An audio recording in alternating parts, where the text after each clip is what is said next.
बंदर मोगली को पकड़ लेते हैं। बल्लू बड़ी कोशिश करता है छुड़वाने की, लेकिन बंदर मोगली को पकड़ के अपने बादशाह के पास ले जाते हैं। ए इंसान के बच्चे, तुम अगर मुझे आग जलाना सिखा दो तो मैं तुम्हें आज़ाद कर दूंगा। बंदर बादशाह को ये सुनकर बहुत गुस्सा आता है और वो ना उसको मरवाने का कह देता है। इतने में बल्लू और बगीरा भी पहुंच जाते हैं। बल्लू ने ना भेष बदला हुआ था एक बनमानस का, और वो फिर आके डांस शुरू कर देता है। डांस देखकर सारे बंदर खुश होते हैं और वो भी साथ शामिल हो जाते हैं। डांस करते करते वो जो बनमानस का जो ड्रेस था ना वो गिर जाता है और सारे बंदरों को पता लग जाता है कि ये तो बल्लू भालू है। और बस फिर बगीरा, मोगली और बल्लू भाग जाते हैं वहाँ से और बच जाते हैं इस तरह। जब वो सोने के लिए लेटते हैं तो बगीरा बल्लू को बहुत समझाता है कि मोगली का यहाँ से जाना ज़रूरी है। बल्लू अपने दोस्त को बिल्कुल छोड़ना नहीं चाहता था। बगीरा के समझाने पर वो राज़ी हो जाता है और फिर वो आगे चल पड़ते हैं। मोगली को पता लग जाता है कि ये मुझे कहीं छोड़ने जा रहे हैं। वो उनसे नाराज़ हो जाता है। तुम तो कहते थे कि मैं तुम्हारा दोस्त हूँ, अब तुम मुझे क्यों छोड़ने जा रहे हो? मोगली नाराज़ होकर अकेला बैठ जाता है। इतने में का स्नेक वहाँ आ जाता है।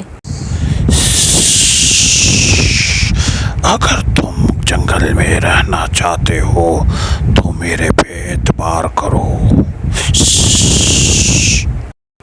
लेकिन मोगली अब किसी पर भरोसा नहीं करना चाहता था।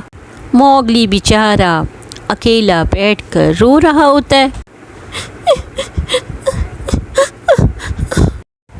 इतने में उसे शेर खान अपने सामने नजर आता है। मैं तुमसे बिल्कुल भी नहीं डरता।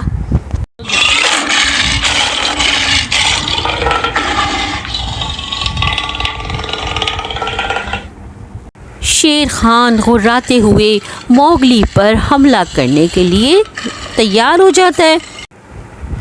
मोगली भी करीब पड़ी हुई एक स्टिक उठा लेता है, लेकिन इतने में बल्लू देख लेता है और बल्लू पीछे से शेर खान की दुम पकड़ कर खींचता है।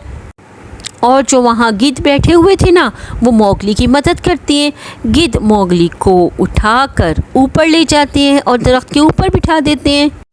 इतने में बिजली कड़कती है और जंगल में आग लग जाती है और आग के ऊंचे ऊंचे शोले बुलंद होने लगते हैं।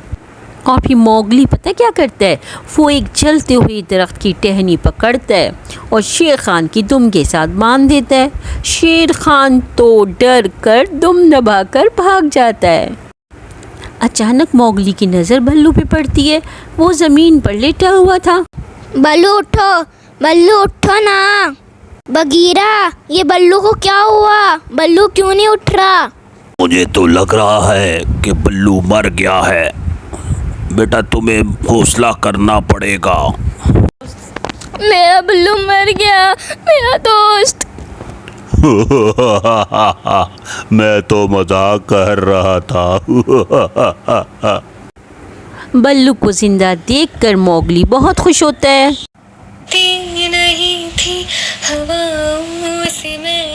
अचानक मोगली को गाने की आवाज़ आती है। मोगली बड़ा हैरान होता है और करीब जाके देखता है तो एक बहुत खूबसूरत लड़की उसको दिखाई देती है।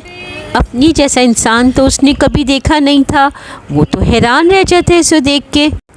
मोगली उस लड़की को देखकर उससे दोस्ती की कोशिश करता है और वो लड़की भी मुस्कुराती हुई गांव की तरफ चल पड़ती है। मोगली भी उसके पीछे पीछे चल पड़ता है और जाते हुए वो बगीरा को और बल्लू को बाय बाय करता है। बल्लू और बगीरा वहाँ खड़े हुए मोगली को जाते हुए देखते रहते हैं। वो भी बहुत खुश होते हैं कि शुक्र है मोगली को आखिर अपने जैसे इंसान मिल गए। लेकिन वो जानते थे कि मोगली अपने जंगल के दोस्तों को कभी नहीं भूलेगा। प्यारे बच्चों, कहानी पसंद आई हो तो कहानी को लाइक करें, शेयर करें और मेरे चैनल को सब्सक्राइब करें। अल्लाह हाफिज़।